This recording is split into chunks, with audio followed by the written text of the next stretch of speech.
Okay, so welcome back to Xcom Enemy Within. This is Don Dorsha, and if you recall from our last foray into this game, I just completely wiped out an entire squad, all of my best guys, on a council mission that I failed to complete. So I'm having to completely change approaches here. I had to backpedal. I had to hire a bunch of new guys. There's no way I'm going to be able to do the satellite blitz. So instead, now I'm going to have to change to focus on making sure that my soldiers get the equipment they need, and I'll be getting satellites up quite a bit slower. There is still the potential for having a good first month, strangely, in that I still haven't shot down my one UFO. I still have an abduction mission to do. I think I'm probably just going to actually let China pull out. Losing a country in the first month is really terrible, but it's a country I don't give a crap about because basically Asia can just die. It has a crappy content bonus that I don't care about, and it has terrible funding, and if all 4 Asian countries pull out, I don't have to care because that's only half of my maximum, and there's no penalty. You can get bragging rights, I suppose, if you beat the game without any countries pulling out, which happens. But, I still don't understand I don't care. Why the aliens would be willing to go to all this trouble. What could they be after? Apparently they're after embarrassing me on YouTube. That's what they're after. So, I've hired those soldiers, and I'm about to get my weapon fragments research done. Yes, I know, China's panicking. So, well, we'll see how this goes. So now that I've got that, I can build the scope, which gives plus 10 aim in place of carrying a grenade, which is really good on snipers because very rarely do snipers get close enough to use a grenade, and as you saw last time, the one time I did get close enough to use a grenade, that meant that the enemy was able to get a flank and just murder me. So scope is far better for a sniper. At this point, experimental warfare is really good. It's what allows you to build the foundry, although I don't even have an officer training school yet, and I don't have anybody even close to a high enough rank to be able to build an officer training school, so who knows. But it also gives access to the Phoenix cannon, which is a ship weapon which allows you to shoot down UFOs far more reliably. That's not hugely important in the first month, so this is kind of something I'm going to wait till the second month. Xenobiology allows you to advance the storyline, and then you research the arc thrower, which is basically a taser for aliens, so you can bring back live subjects. And doing that also accelerates the rate at which you do other things. So now this is going to be my focus. I want to get xenobiology done, I want to get an arc thrower, and I want to tase and bring back a sectoid.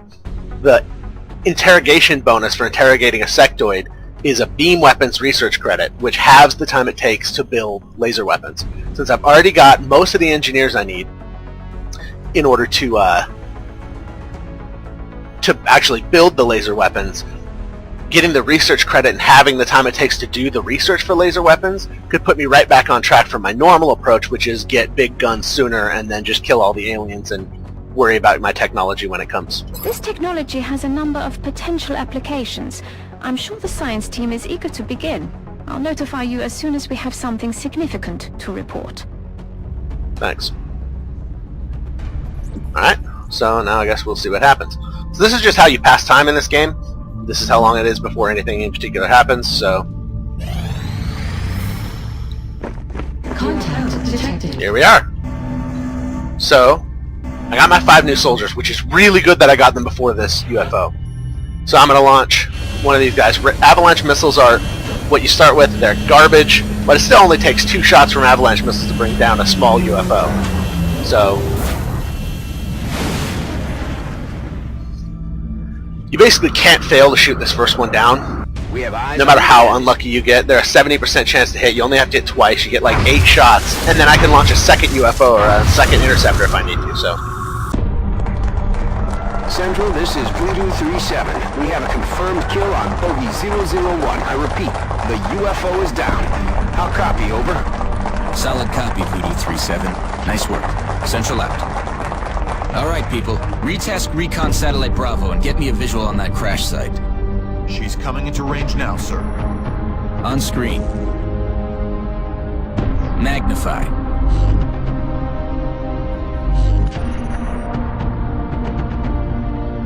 Still in one piece. Commander, I recommend we get a strike team to the crash site immediately.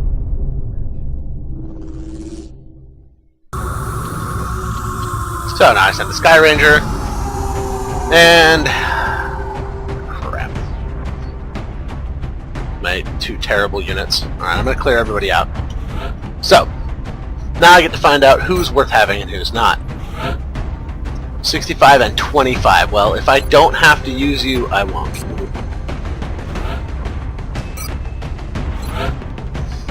Oh yeah, I remember her.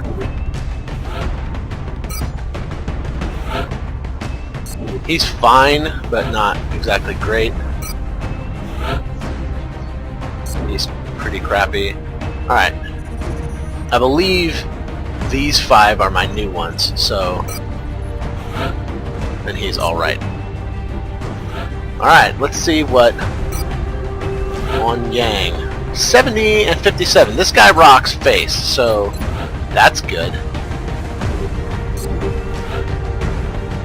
Hopefully I'll get more like that. I got screwed with my initial... yeah, 75. Now 25 will is terrible. Hopefully that will get better really soon. That is the minimum will you can start with. Hopefully that will go up rapidly as he advances in rank, but plus an extra 10 aim. This is like having a scope without having to equip him with one. So if I equip him with a scope, even shooting into full cover he has a 45% chance to hit, and he has a 65% chance to hit anything in partial cover, making him very, very effective. So that's good. Dominga Moreno. Wow, okay. So I did get pretty lucky here. Wow, she's got great will. Because I got really unlucky. Alright, I guess I'll just bring these ones.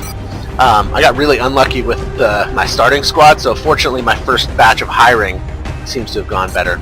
I'm going to build a... well, I only have enough money for one scope. I could build a second scope.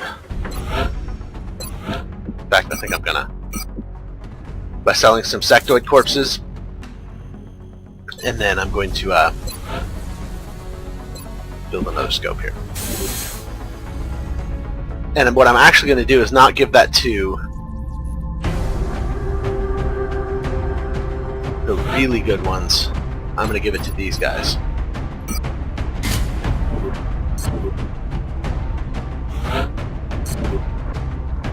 Crap, that's not what I meant to do. Puts everybody on pretty equal footing here for chances to hit. And then Johansson and Moreno are going to have grenades. Alright, let's try this. Let's hopefully not lose my entire squad. We have visual on the mission site. Setting down. If anyone's curious, I usually would have just, this early in the game, doing an Ironman game, Looks like the aliens went down failing at a mission and losing my entire squad, I probably would have just civilians in the area. called this a failed attempt and scrapped it and started over. So it's only for your benefit that I'm going to continue on here, which might actually turn out to be a good thing. Maybe I'll save the world after all, and they will not have given their lives in vain.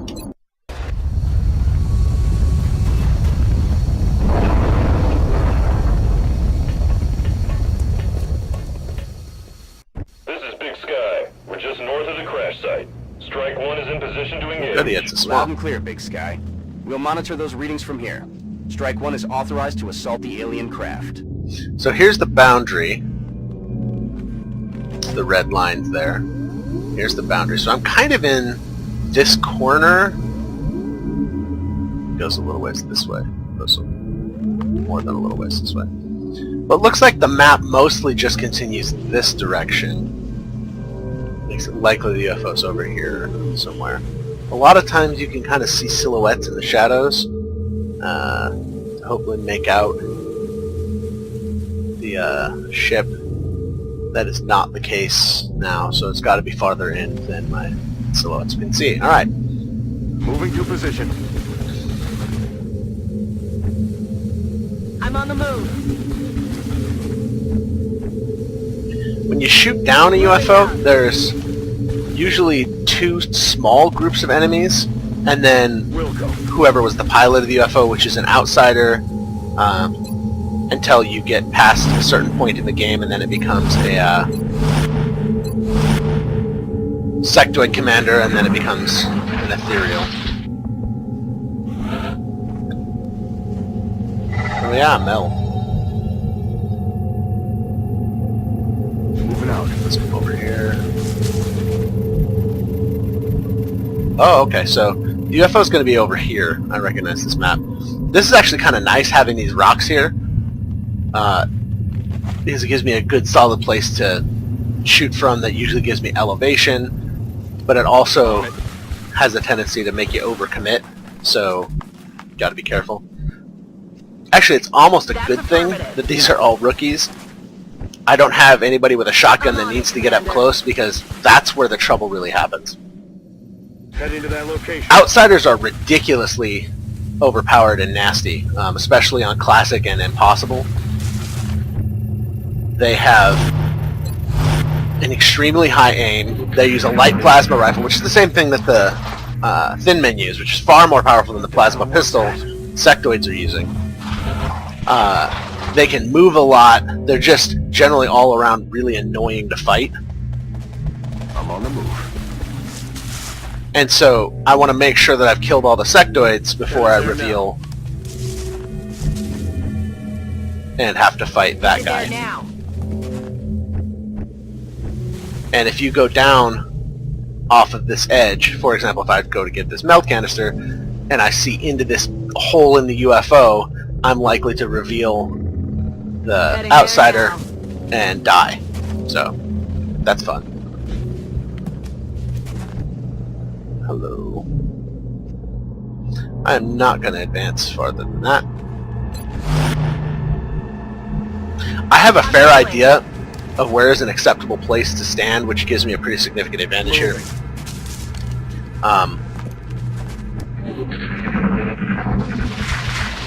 But that doesn't mean that I can't still make mistakes and accidentally uncover things. So, if there's ever a question, 2 rounds. Well, that's no good. Alright. Well, she's gonna go here. Wow. Will go Here. I actually kind of expected her to see somebody. Ugh. I hate it when this happens. Moving out. So meld is important, but the lives of my soldiers are more important.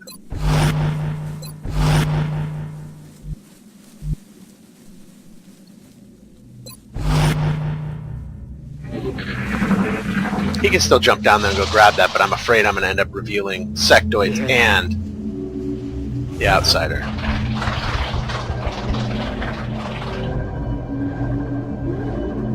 And I wonder... Oh, there's a ramp there, so he's going to be able to get back up. No, they say fortune favors the bold. Eyes on target. Alright, well, if it's just the outsider, actually that's not such a bad thing. If I'm fighting him first. It's been secured. Alright. So no grenade. There's a grenade. And there's a grenade. So my grenades are over here. That's not good. So I really want to blow up his cover. That's one of the only ways to really take these guys out efficiently. I'm going to go here. She steps here. No. Weak sauce.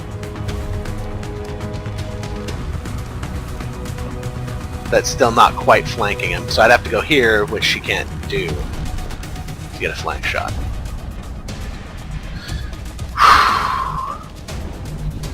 I don't think I can get a grenade to this guy from here. I'm on it. But I guess I can try. Nope. Cannot.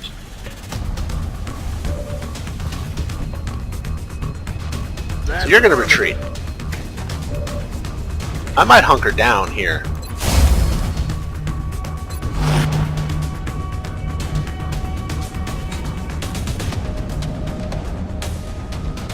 Let's do this. So that's going to be his only decent shot. So yeah, my guess is he moves. Hopefully I'll clip him. Nice! Alright, so he's down to 1 health, which will be a hell of a lot easier to deal with.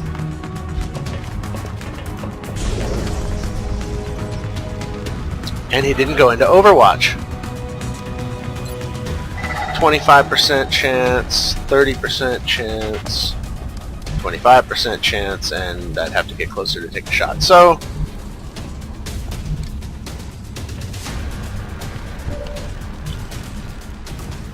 statistics are not in my favor if I just start unloading at this guy.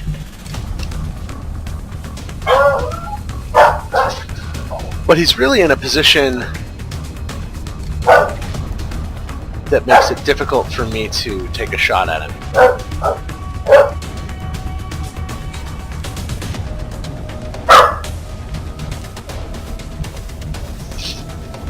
So his cover runs perpendicular to me, so I'm never going to get a better shot at him other than by either blowing up his cover, which I don't think you can do with the frame of this doorway here, or... So really I'm just going to have to start taking shots, so I might as well do that from here. See what he does next turn. Damn it, missed the target.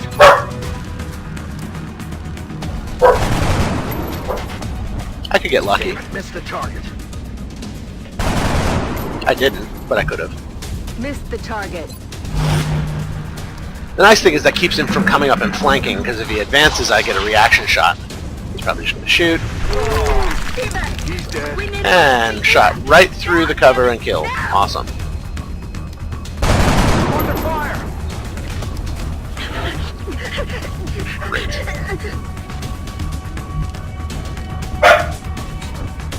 Alright, so this is good times. Heading to that location.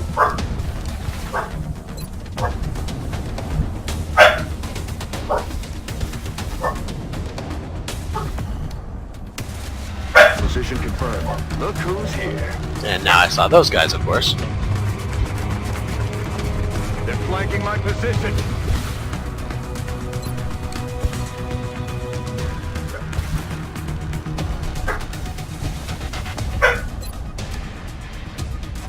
Oh, hopefully I'll get really lucky here. Yay! Nailed him. Getting it Take done. cover there. Yeah, those guys have a really, really nasty aim. And they have a tendency to kill you even if you're in full cover. Frequently. Obviously. So, see how this goes. These guys aren't so bad. I'm under fire. And here comes the other group. Weapons And hot. now I'm flanked on 2 sides. DT's trying to crawl up my flank.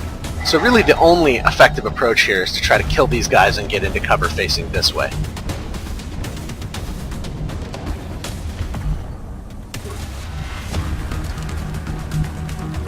Alright, well he's got... I can't get a flanking shot on him. I could get potentially a decent shot on him. I'm on the move. 50% is a pretty decent shot. Come on, Dominga. Nope. Missed. No such luck.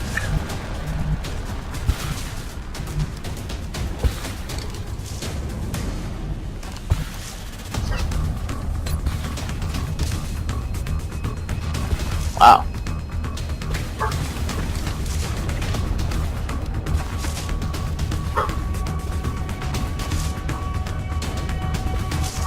If I go here, New position.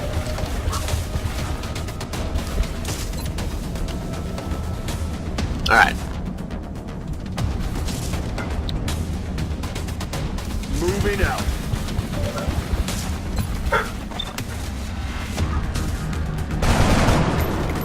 Right. Oh, I shot don't wide. like having to do it, but I'm gonna have to use the grenade here. Grenade out. Kill both of those guys. This guy's still in crappy cover. Who's still likely to get shot and killed. Alright, well that's the sound of a mind link, so I'm only going to be taking 1 shot here.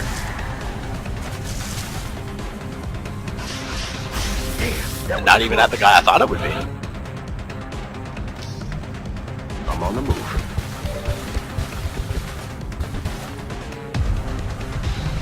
Yes, Commander.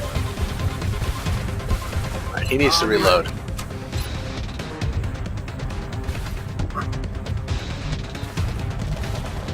Location confirmed.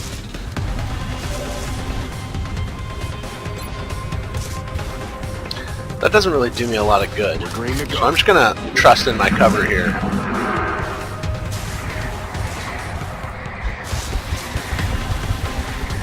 We'll see if that's misplaced. Overwatch, alright. I think I'm out of grenade. Oh, I do still have a grenade. Look at that. Heading to that location. He shouldn't be able to see up here at all, so 44% chance to shoot him, 35% chance, 40% chance. So that's 3 reasonable, not good, but reasonable shots. Problem is that assault rifles have to... It's very rare for an assault rifle to do 4 damage. They usually do 3, so that wouldn't kill him anyway. I think... I don't know, he's hiding behind a tree. So if I throw a grenade over there, that blows this up, and he doesn't have any cover. Yeah, that's what's happening right now. I guess he has half cover, because it doesn't blow up the ground there. But it does still significantly reduce his cover.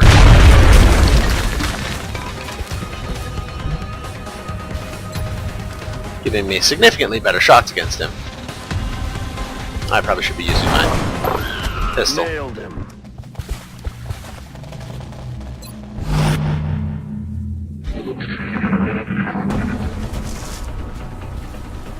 Let's just finish this, will ya? Yes! I'm about to start keeping score. Chalk up another one. God, I can't believe that. Well, I got both meld canisters, that's good. I still lost one of my really good soldiers, though. I got a couple other mediocre ones, but... Sniper and a heavy. Oh, good! One of my high-aim soldiers.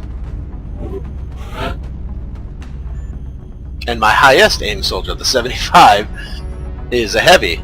So now he's got 77, which is actually really good, because this light machine guns are great, only mitigated by the fact that heavies have terrible aim. Can do beam weapons research. I didn't recover flood computers or power sources, although I do still get money out of selling these. You get more if you sell intact ones, and most of the time We you want have to keep medals them, available in the barracks, Commander, if you feel any soldiers merit an award. but soldiers have to start surviving before I feel them merit an award. Alright.